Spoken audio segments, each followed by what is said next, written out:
Europe 1 13h. Bon début d'après-midi sur Europe 1 avec Céline Giraud de 13h à 14h. Céline, vous êtes avec vous deux chroniqueurs du jour, l'écrivain et essayiste Paul Melun et l'ancien magistrat Philippe Bilger. Et on se pose cette question, et j'aimerais vous entendre. Est-ce qu'un journaliste politique peut écrire sur et avec une personnalité du Rassemblement national sans être mis à pied par le service public ? C'est ce qui est arrivé à Jean-François Aquili. Il avait échangé avec Jordan Bardella pour un livre. Le journaliste de France Info souhaitait publier un recueil d'entretiens. Finalement, le projet n'a pas abouti, mais Le Monde a révélé la teneur de ces échanges entre Aquili et Bardella. Sanction immédiate, suspension à titre conservatoire. Est-ce que selon vous, Paul Melun, je commence avec vous, il a été sanctionné parce qu'il a travaillé sur un projet de livre sur le RN Moi, je trouve cette affaire, pour être franc, surréaliste. C'est-à-dire que Jean-François Aquili est un journaliste sérieux, qui travaille depuis des années à son poste, qui fait un travail de journaliste, c'est-à-dire un travail d'entretien avec un homme politique. Ça existe depuis la nuit des temps. Oui, j'ai quelques noms. Vous avez je vais des vous exemples, en citer. j'imagine. Oui, le serment de Bastia de Charles Pasqua avec justement Jean-François Aquili. Il faut tout changer. Estrosi Safran. Voilà. Un président ne devrait pas dire ça. David Lhomme. Et puis Elisabeth Borne, la secrète de Bérengère Bonte, qui d'ailleurs co-anime les informés avec elle.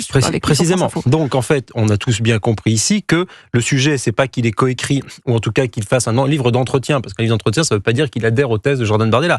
Avec Jordan Bardella, c'est surtout que ce soit avec le Rassemblement national. Et effectivement, le Rassemblement national, on pourrait presque faire la généalogie de ça, a des difficultés, disons, avec le monde éditorial, parce que le monde des éditeurs est un monde, disons, comment dirais-je, qui conserve un certain nombre de rigidités avec, et de frontières inamovibles avec notamment le Rassemblement national. Et que, effectivement, si je me fais l'avocat du diable, si vous êtes un éditeur et que vous éditez un livre de Jordan Bardella ou avec Jordan Bardella, vous allez tout de suite être traité d'extrême droite. Donc c'est compliqué à plein de titres, cette histoire de livre. C'est compliqué pour les éditeurs potentiels, c'est compliqué pour quelqu'un comme Jean-François Aquili, parce que effectivement, le service public prend une mesure conservatoire, alors même que lui s'en défend, je crois, si je dis pas de bêtises, et que Jordan Bardella s'en défend aussi. Donc si vous voulez, il y a une mesure qui est prise en amont, alors même qu'il n'y a même pas eu, si ce n'est d'enquête, ça fait même bizarre de parler d'une enquête là-dessus. Enfin, je trouve qu'en fait, dans cette histoire, on nage en plein délire. Dans un pays normal, dans lequel la liberté d'expression prévaut, Jean-François Aquili devrait pouvoir écrire un livre d'entretien avec qui il veut,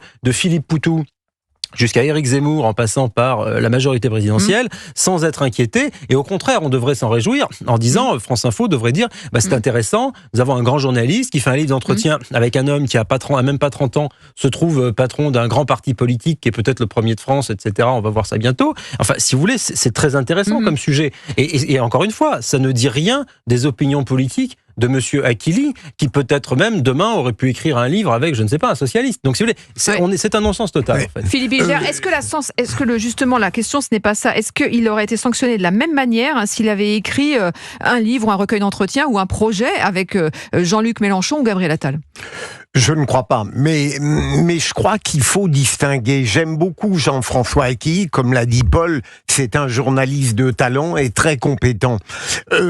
On aurait pu discuter à la rigueur si Jean-François Aquili avait écrit un livre avec Jordan Bardella en parfaite communauté intellectuelle et politique. Tout à fait. Parce qu'on si c'est un recueil d'entretien, c'est juste un échange. Absolument. Mais imaginons une participation plus directe à l'élaboration de la pensée du livre.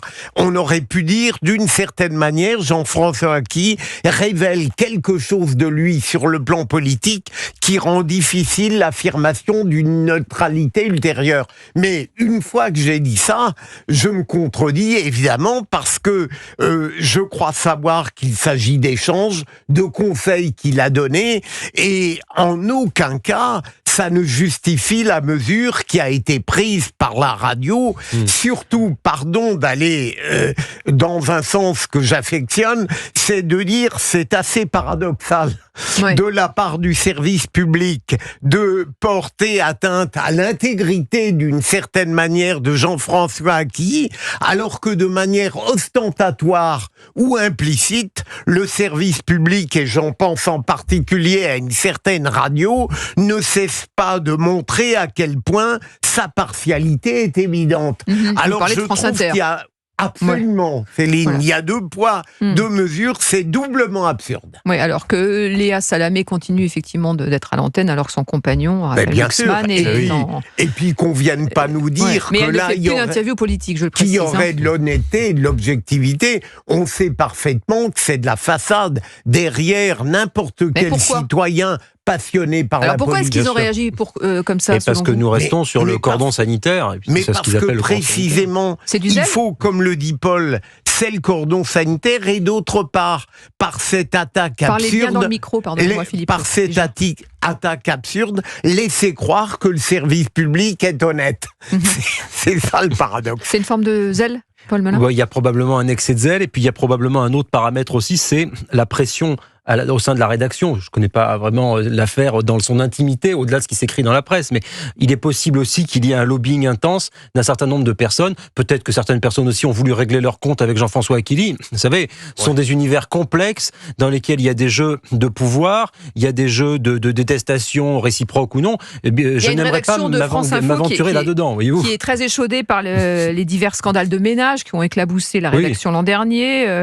Mais là, ça rentre pas dans le cadre d'un ménage, entre guillemets, une animation privée. Et puis c'est un travail journalistique. Bien sûr, c'est un travail journalistique. Et vraiment, le sujet de fond, c'est de se dire, est-ce qu'un journaliste politique de talent comme lui peut écrire ou travailler à l'écriture d'un livre d'entretien avec un homme politique de premier plan. Et en plus, si Jordan Bardella était à la tête d'un groupuscule d'extrême droite, je ne dis pas, mais là, c'est un parti pour lequel, a priori, si on en croit les enquêtes d'opinion, un tiers quasiment des Français seraient capables de voter aux prochaines européennes. Excusez du peu. Pour terminer, Philippe Villegère, pardonnez-moi, sur le rôle du Monde, du journal Le Monde, qui révèle le contenu des échanges justement entre le journaliste et Jordan Bardella, c'est très politique aussi.